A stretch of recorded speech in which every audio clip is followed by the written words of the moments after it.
बच्चों आज हम हिंदी वसंत में पाठ 11 रहीम के दोहे, उनका अर्थ मैं आपको बताऊंगी। माइंड मैप और पीपीटी के माध्यम से हमने पढ़ा कि रहीम दास जी कौन थे, है ना, रहीम जी कौन थे और दोहा क्या होता है। एक बार फिर से मैं रिवाइज कर देती हूँ कि रहीम अपने हिंदी साहित्य के बहुत मशहूर कवि हैं और इन्होंने बहुत सारे दोहे लिखे हैं जो कि रहीम ग्रंथावली नाम की एक पुस्तक में संकलित है, उस पुस्तक में छपे हुए हैं। उन्हीं दोहों में से इनके 5 दोहे यहाँ दिए गए हैं। रहीम के दोहे हमें जीवन से संबंधित बहुत सारी महत्वपूर्ण बातें सिखाते हैं और हमें कई ऐसी शिक्षाएं प्रदान करते हैं जो हमारे जीवन में बहुत काम आती है ना। छोटी छोटी सी बातें उन्होंने कही हैं, ऐसे 4 लाइनों में उन्होंने बहुत सारी बातें हमें सिखा दी, इसीलिए वे प्रसिद्ध थे। और इसी खूबी के कारण महाराज जो अकबर थे, सम्राट अकबर ने उन्हें अपने 9 रत्नों में से एक चुना, है ना, कि वे अकबर के दरबार में 9 रत्नों में से एक रत्न थे। इसी खूबी के कारण कि कम में बहुत अधिक कह देना, कम शब्दों में बहुत कुछ कह देना, यह उनकी खासियत थी। तो ये तो रहीम जी के बारे में हुआ। अब दोहा क्या होता है? दोहा बच्चों आपने पिछली कक्षा 6 में आपने पढ़ा था, वन के मार्ग में सवैया छंद। तो दोहा भी इसी प्रकार का एक छंद है ना, यह कविता का एक प्रकार ही होता है। यह एक प्रकार से कविता है जो 5 दोहों को मिलाकर लिखी गई है ना। तो इस कविता के अंदर क्या है? दोहा है।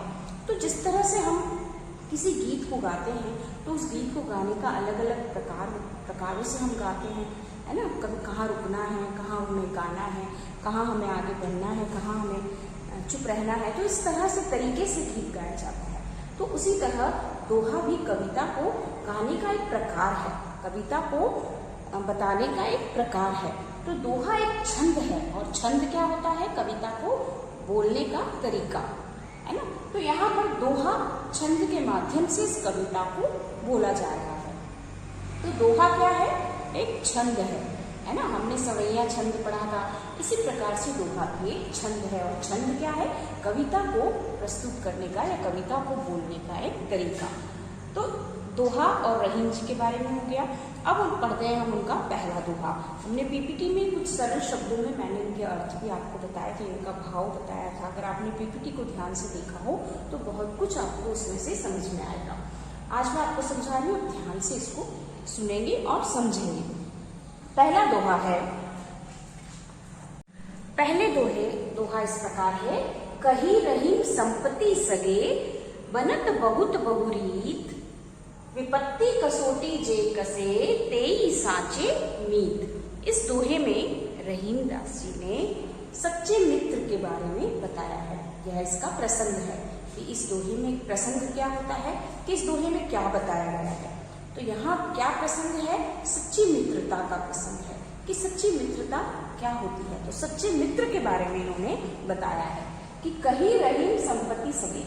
रहीम कहते हैं कि जिनके पास संपत्ति बहुत अधिक होती है, जो बहुत धनवान होते हैं, तो उनके सगे संबंधी बनत बहुत बहुरीत, जो उनके सगे संबंधी होते हैं, रिश्तेदार होते हैं, जो उनके अपने होते हैं, वो उनके साथ बहुत तरह से संबंध जोड़ने की कोशिश करते हैं, उनका मित्र बनने की कोशिश करते हैं, है ना। जब आपके पास धन बहुत अधिक होता है तो बहुत सारे ऐसे आपके रिश्तेदार हैं, आपके अपने लोग हैं या कुछ ऐसे लोग हैं जो आपसे घनिष्ठता बढ़ाने की कोशिश करते हैं। क्यों करते हैं? धन की वजह से, क्योंकि आप धनवान हैं, है ना। लेकिन रहीम दास जी कहते हैं कि विपत्ति कसोटी जे कसे तेई साचे, कि असली मित्र कौन है, सच्चा मित्र कौन है, जो मुसीबत के समय आपके काम आए। कसोटी की जिस पर सोने को जांचा जाता है, एक तरह का पत्थर होता है तो परखने का। तो मुसीबत के समय जो हमारे काम आता है वही सच्चा मित्र होता है ना। कि सच्चे मित्र की पहचान क्या है? कि वह मुसीबत के समय हमारे, उसकी कसौटी, मुसीबत के समय वह हमारे काम आता है, वही सच्चा मित्र होता है। यही बात रहीम जी यहाँ कहना चाहते हैं कि यदि आपके पास धन है संपत्ति है, और तो आपके सगे संबंधी और रिश्तेदार और कई लोग आपसे संबंध जोड़ने की कोशिश करते हैं, आपका मित्र बनने की कोशिश करते हैं, लेकिन हमें यह नहीं भूलना चाहिए कि जो मुसीबत के समय हमारे काम आता है वही हमारा सच्चा मित्र होता है, और सच्चे मित्र की वही पहचान होती है। तो ये पहले दोहे का अर्थ आपको समझ में आया, ठीक है। इसके बाद आता है दूसरा दोहा। इस दोहे में रहीमदास जी क्या कह रहे हैं सुनिए। दोहा क्या है? जाल परे जब जात बही, तजी मीनन को मोह, रहीमन मछली नीर को तऊ न छाड़ती छोह। देखिए पंक्तियों को ध्यान से पढ़िए। अब इन पंक्तियों का प्रसंग क्या है कि यहाँ जल और मछली के प्रेम को बताया गया।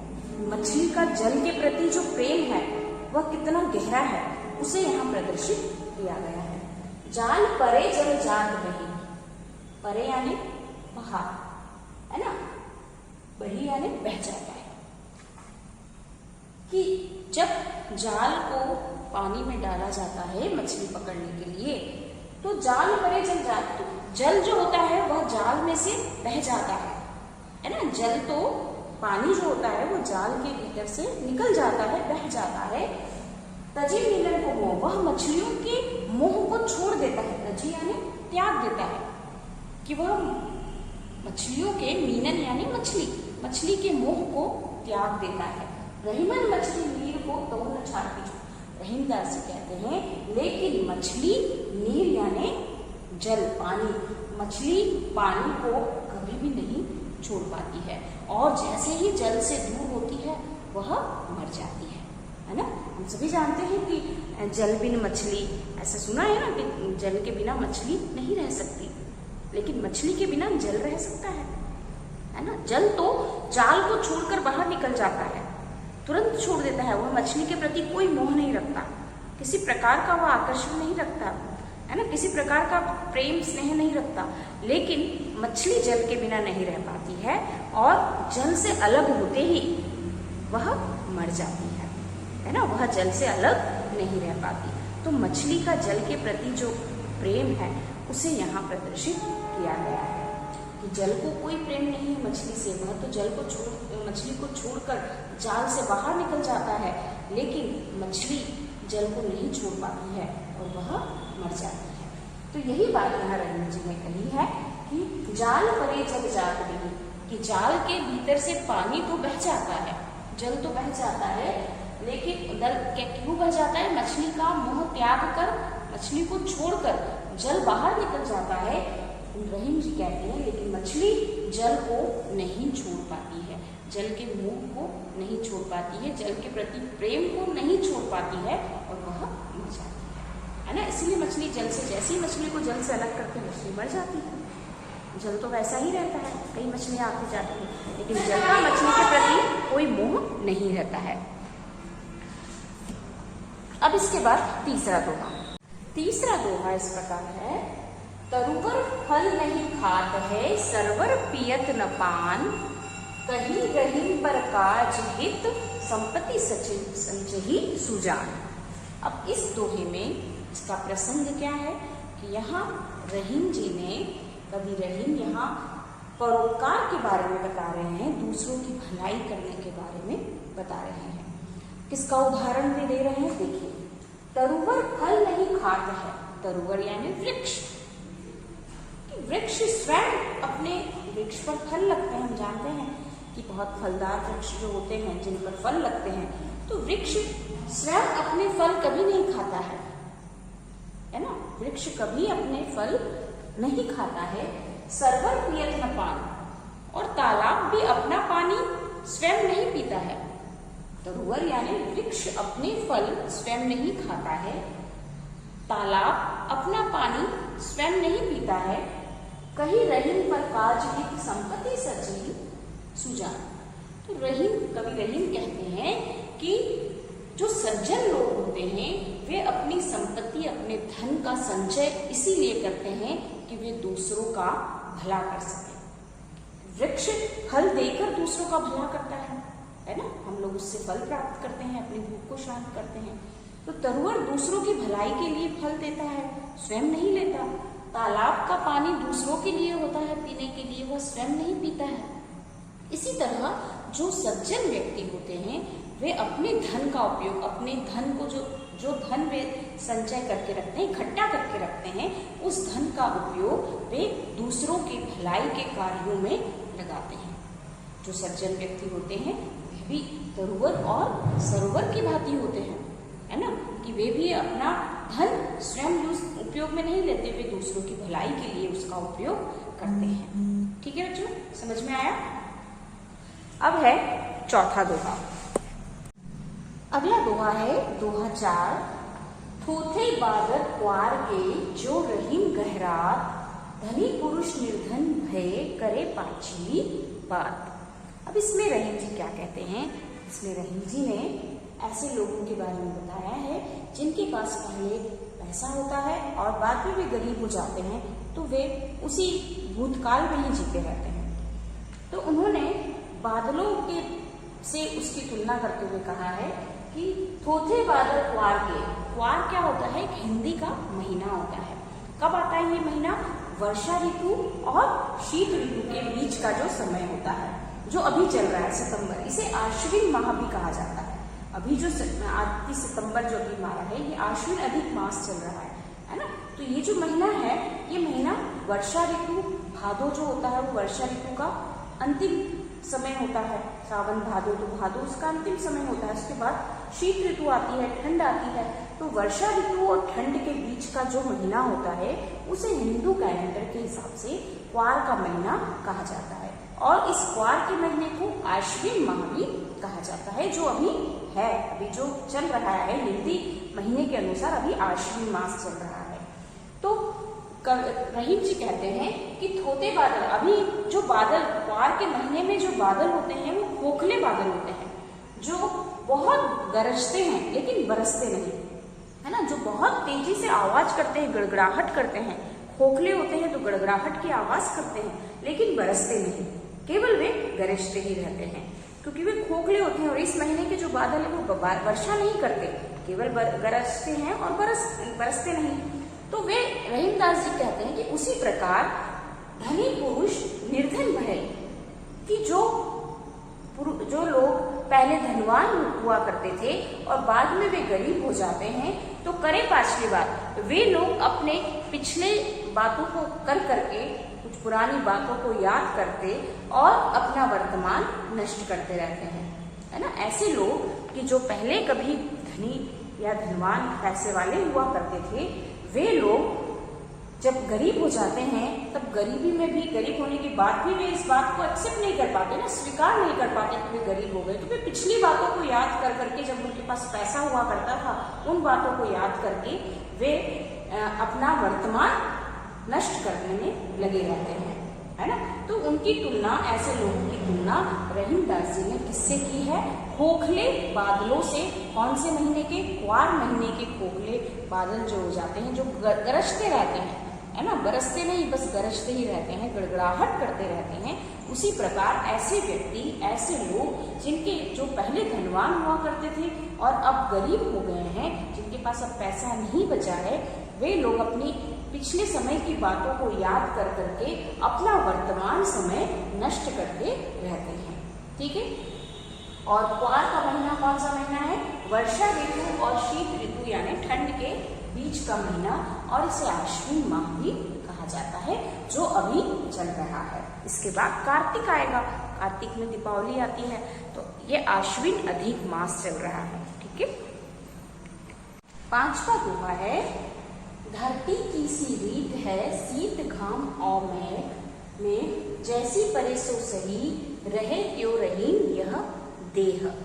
अब इस दोहे में रहीमदास जी क्या कह रहे हैं? ये आखिरी दोहा है ना, 5वां दोहा।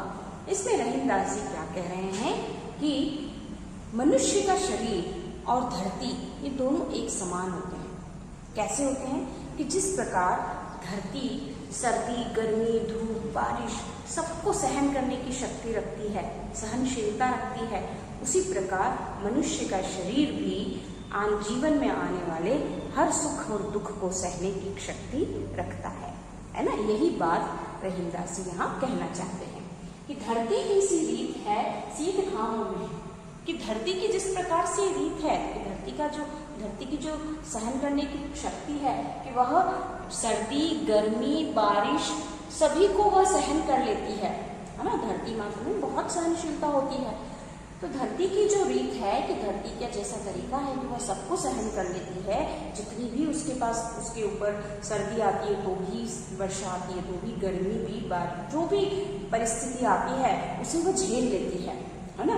उसी प्रकार जैसी परेशो सही रहे त्यों रहीम न रहे। तो रहीमदास जी कहते हैं कि मनुष्य का शरीर भी, देह यानी शरीर, मनुष्य का शरीर भी ऐसा ही होता है, इतना ही सहनशील होता है कि वह विपरीत परिस्थितियों में भी, हर सुख और दुख में भी उसे सहने की शक्ति को रखता है। सहनशीलता होती है कि जैसी धरती में सहनशीलता होती है वैसी ही सहनशीलता मनुष्य के शरीर में भी होती है। मनुष्य का शरीर भी ऐसी विपरीत परिस्थितियों में भी स्वयं को मजबूत बनाए रखता है, धरती की तरह ही, है ना। जैसे धरती सारी, हम स्वयं देखते हैं कि धरती पर कितना कुछ सहती है धरती, लेकिन फिर भी वह धरती में, क्योंकि धरती में सहनशीलता है, धरती बहुत सहनशील है ना, सब कुछ सहने की उसमें शक्ति है। तो हमारा शरीर भी धरती के समान ही है, क्योंकि हम भी बहुत सारी परिस्थितियों को, विपरीत परिस्थितियों को, जीवन में आने वाले सभी सुख दुख, कितना ही बड़ा दुख हो, सभी प्रकार के सुखों को, सभी प्रकार के दुखों को सहने की हमारे शरीर में भी शक्ति होती है। तो हमारे शरीर की, मनुष्य के शरीर की तुलना रहीमदास जी ने यहाँ पर किससे की है? पृथ्वी से की है, धरती से की है ना, कि हमारा शरीर भी धरती के समान ही सहनशील होता है। तो बच्चों, ये पांचों दोहों के अर्थ आपने समझे हैं अच्छे से, और मैंने एक एक दोहे का अर्थ आपको समझाया है, आपको पीपीटी में भी दिखाया है सरलार्थ, ठीक है। अब आपको इन दोहों के अर्थ स्वयं लिखना है। इन पांचों दोहों को आप कॉपी में लिखेंगे और इनके अर्थ भी लिखेंगे। प्रसंग भी कि इस दोहे में क्या बताया गया है, मैंने आपको सभी दोहे के प्रसंग बताए हैं। पहले दोहे में सच्ची मित्रता के बारे में बताया गया है, और दूसरा दोहा जो है उसमें मछली का जल के प्रति घनिष्ठ प्रेम प्रदर्शित किया गया है, और तीसरे दोहे में दूसरों की भलाई के बारे में बताया गया है। चौथे दोहे में ये जब धनी व्यक्ति के निर्धन होने की बात कही गई है, और पांचवें दोहे में जो ये दोहा है इसमें पृथ्वी, धरती और मनुष्य की सहनशीलता के बारे में बताया गया है। तो ये इनके पांचों के प्रसंग हैं और इनके अर्थ मैंने आपको समझाए हैं। तो आप इन्हें पांचों दोहों को कॉपी में लिखेंगे और इनके अर्थ लिखेंगे। हर पहले दोहे का प्रसंग और उसका अर्थ, ठीक है। ये तीन चीजें आपको लिखनी है, और हर दोहे के साथ में ही पहले दोहा लिख देना, फिर उसका भाव, उसका प्रसंग और फिर उसका अर्थ, ठीक है। तो ये आपको कंप्लीट कॉपी में करना है।